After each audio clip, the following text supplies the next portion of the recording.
안녕하세요. 무비리치를 진행하고 있는 송우진 감독입니다. 안녕하세요. 무비리치 진행하고 있는 김혜린입니다. 네, 오늘은 일본 영화를 가져왔어요. 우리가 일본 영화 꽤 많이 했죠? 네, 일본 예. 영화 좋아하시는 것 같아요. 맞아요. 저 일본은 별로 너무 좋아하는 것 같아. 일본은 그 나라를 좋아하진 않지만 일본 영화는 좋아하는 편입니다. 왜냐하면 일본 영화가 잘 만들거든요. 어떤 걸 잘 만드냐? 장르적 특성을 제일 잘 살리는 영화를 잘 만드는 것 같아요. 그래서 오늘 저희가 가져온 영화는 뭐죠? 하마구치 류스케 감독 영화입니다. 요즘에 제일 잘 나가는 감독이 아닌가 그런 생각이 들고요. 네. 고레다 히로카즈 감독도 좋아하는데 갈아타려고 요새 고레다 히로카즈 감독님 분발하셔야 됩니다. 잘 하는데 괴물도 좋았는데. 괴물 좋았죠. 그 다음에 안 나왔잖아 아직. 아. 예, 괴물 이후의 작품 기다리고 있습니다, 감독님. 그리고 제 생각엔 요즘 제일 잘 나가는 감독은 송우진 아닌가요? 그렇지 않습니다. 아직 개봉을 못 하고 있습니다. 올해 개봉하려고 합니다. 개봉하면 이 작품 해주나요? 네. 아, 예. 하마구치 류스케 감독 러브 마이 카 우연과 상상. 저는 우연과 상상 안 보신 분들 꼭 추천하고 싶습니다. 그 영화 잘 모르시는데 이게 옴니버스 영화거든요. 사실 옴니버스 영화가 우리나라에 제일 안 되는 영화 중에 하나가 맞아요. 옴니버스 영화예요. 근데 제가 본 옴니버스 영화 중에서 최고다. 한번 기대해 보겠습니다. 네. 우리나라에서 그래도 옴니버스 영화 중에서 흥행한 게 있죠. 러브 액츄얼리. 그 그쵸. 영화는 항상 크리스마스 때 또 환영받는 영화이기도 한데 그 영화보다 훨씬 재밌습니다. 우연과 상상. 하지만 강추. 오늘은 그 영화가 아니에요. 오늘은 류스케 감독의 신작입니다. 악은 존재하지 않는다. 하라사와에 살고 있는 야스무라 타쿠미는 아내를 잃고 딸인 야스무라 하나와 단둘이 살고 있습니다.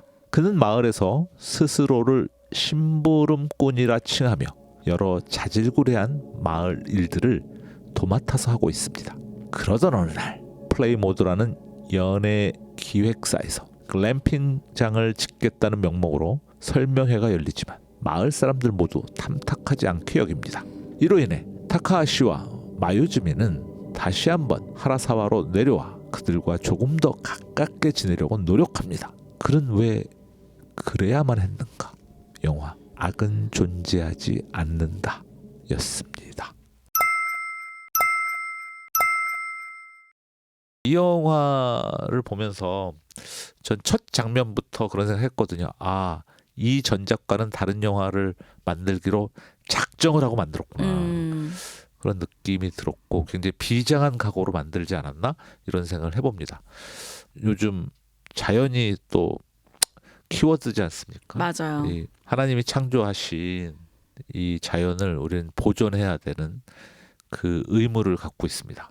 우리가 잘 다스리라고 명령하셨고 그래서 그 명령에 잘 따라야 되는데 거기에 관련된 영화라고 할 수 있고 제목이 또 특이하지 않습니까? 악은 존재하지 않는다. 그래서 여기에 관련된 말씀을 또 찾아봤습니다. 낭낭 목소리로 읽어주시죠. 이같이 한즉 하늘에 계신 너희 아버지의 아들이 되리니 이는 하나님이 그 해를 악인과 선인에게 비추시며 비를 의로운 자와 불의한 자에게 내려주심이라. 마태복음 5장 45절 말씀. 아멘. 이 앞에는 어떤 내용인가요? 너희 원수를 사랑하라고 핍박하는 자를 위해서 기도하라고 연결이 좀 되지 않습니까? 선인에게만 해를 비추시고 의로운 자에게만 비를 내려주시면 얼마나 좋을까 이런 생각을 가끔 하지 않습니까? 그럼 어떤 일이 벌어지느냐? 저는 해도 못 받고 비도 못 맞을 수가 있습니다. 가여워. 항상 우리가 선과 악 그러면 나는 좋은 나라 사람이고 뭐 저쪽 사람은 나쁜 나라 사람 이런 생각을 하시는데 큰 오해일 수 있습니다. 제가 바로 악입니다. 네. 악이 여기 있었네. 네. 악이 존재하지 않는다 그러는데. 그리고 제가 불의한 자일 수 있습니다. 그런 마음으로 이거는 하나님이 굉장히 자비로우신 분이구나 그런 생각이 들지 않습니까? 그렇지 않으셨으면 예수님을 이 땅에 보내시지 않으셨겠죠. 그냥 악인은 다 사라져, 불의한 자는 다 사라져 이렇게 하셨겠죠. 근데 악인과 선인에게 공의 해를 비추시고 불의한 자, 의로운 자에게 공의 비를 내려주시는 정말 자비롭고 사랑이 많으신 분이 하나님이시다 이런 생각을 합니다.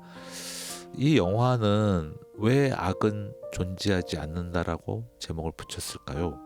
저는 이 영화 보면서 사실은 우리가 선의라고 생각해서 베푸는 것이 반드시 그 상대에게 선의가 될 수가 없고, 그리고 저는 그 무지라는 거 있잖아요. 우리가 뭘 알고 있는지 뭘 모르고 있는지조차도 알 수 없는 그 상태, 그것조차도 어떤 사람한테는 되게 해가 될 수 있다, 악이 될 수 있다 이런 생각이 그쵸. 들어가지고 이 영화를 한번 보시면은 나는 착한 일만 하고 살았는데 나는 악한 일을 하지 않는데라고 생각하시는 분들도 내가 그냥 짧은 생각이라고도 하지 않고 우리가 되게 생각하고 하는 행동들도 상대에게 악이 될 수 있고, 그런 것들을 발견하게 되는 영화라는 생각이 들었거든요. 그래서 네. 악이라는 것, 정말 절대 악이라는 거, 뭐 내가 정말 어떤 의도를 가지고 악을 행하지 않는 것들도 악이 될 수 있다.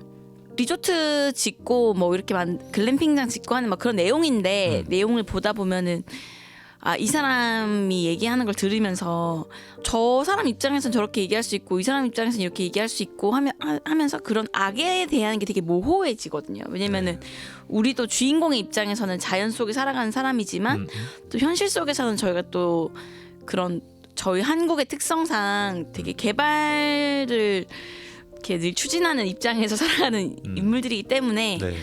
그건 되게 가볍게 툭툭 던지는 그 말들이 얼마나 이제 악의를 담고 우리에게 다가오는지를 보시면서 또 많이 놀라는 경험을 하시게 될 것 같아요.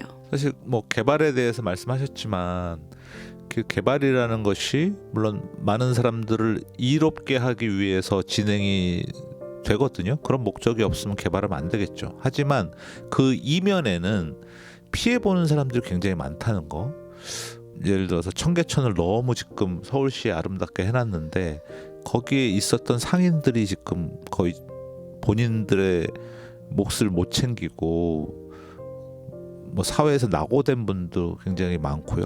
한강도 마찬가지입니다. 그래서 그 괴물이란 그 봉준호 감독의 괴물이 이야기하는 것도 거기에 그 딱지를 받은 거잖아요. 그 송강호 가족들이 거기서 장사를 하다가 조그마한 매점 하나 운영할 수 있는 그런 거 받은 거예요. 그게 모든 가족을 책임져야 되는 그 밥벌이가 된 거죠. 근데 그게 한강이 개발이 안 됐으면은 좀 더 여유롭게 장사를 할 수 있는 건데, 그래서 사실은 그 괴물이라는 사회 드라마는 실체하는 그 동물성의 괴물이 아니라 이 시대를 살아가는 사람들이 괴물이다, 우리나라 사회가 괴물이다라는 거를 이야기한 영화잖아요.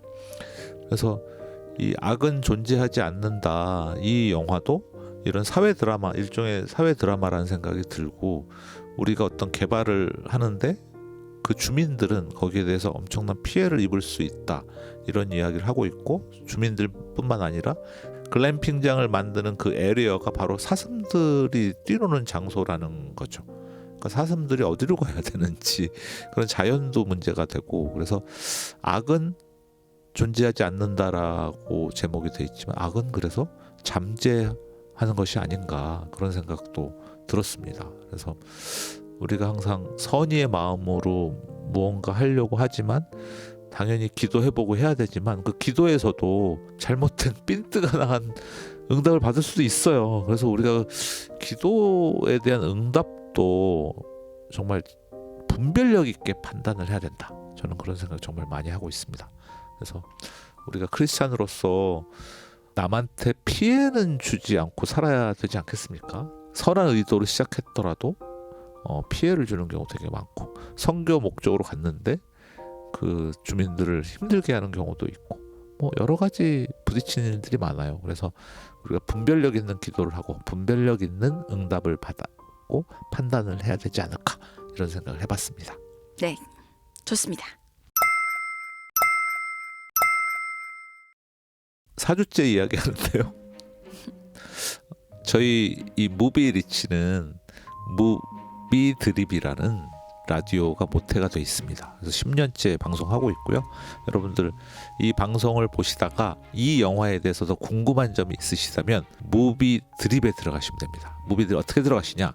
CTS 라디오 조이라는 어플을 까시고 거기 딱 들어가시면 바로 오른쪽 하단에 팟이 있습니다. 팟 거기 딱 누르시면 첫 화면에 무비 드립이 있습니다. 거기 들어가시면 이 영화뿐만 아니라 수백 편의 영화를 그리스도의 시선으로 어떻게 볼 수 있는지 알 수 있고 거기에 나오는 감독들 그리고 배우들 거기에 대해서 이야기도 하고 있고 이 영화의 장단점 이런 거에 대해서 얘기하고 있고 내용도 이야기하고 있습니다. 그러니까 관심 갖고 봐주시면 감사하겠습니다. 이제 마칠 시간인데요. 다음 주 영화는 비밀로 하고 마치도록 하겠습니다. 네. 안녕. 안녕.